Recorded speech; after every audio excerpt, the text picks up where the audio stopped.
So this chapter was pretty good. You know, it started with Kimpachi being pretty much done with his fight and bored, and he wants to go home. But it looks like he's going to go off and help some of the other fights, which is going to be good because when Kimpachi shows up anywhere, it gets fun. You know, I enjoy reading Kimpachi pages. Alright, and then we move on. We see a few splashes of some of the other fights, including Ginju is about to fight Ichigo and Ishida, which is going to be a kick-ass fight, 2-on-1. I think Ichigo and Ishida should win, but I think it's going to be in the same situation as the Byakuya, and I'm sorry if I'm pronouncing any of these names wrong, but it's freaking hard to pronounce these. Okay, so there's Byakuya and the Tishikima.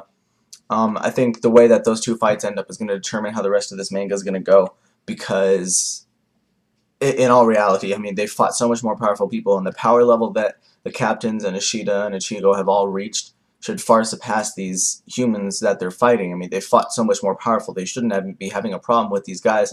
So they're either going to get trolled or they're going to win and end this little arc section thing we got going on here, and we're going to move on to some real enemies and some real villains. I think this is a nice like filler villain, but there's no way that Ginjo and Tishikima should be able to be like on a villain level the same as Azian, and we need something to do with that. And I'm sure we're going to move on to stuff that has to do with the Royal Guard and other enemies. You know, probably some internal civil plot, someone powerful from the Royal Guard trying to kill the king too, or trying to take over.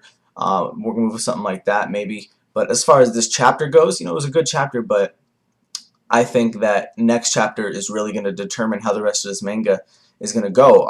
Is he going to allow some of the lead most powerful characters to get completely trolled by these random humans after defeating people like Aizen and Espada, or are they actually going to be able to just deal with them and then move on to something else? All in all, great chapter, and I think next chapter is really going to decide a lot for it. I'm hoping that Ichigo and Ishida beat Genjo or start beating Genjo. I'm assuming the fight's going to go on for a couple of chapters, but I meant like starting next chapter is really going to decide how it's going to go. And then, of course, freaking Byakuya should be able to annihilate Tishikima, however the fuck those are all pronounced.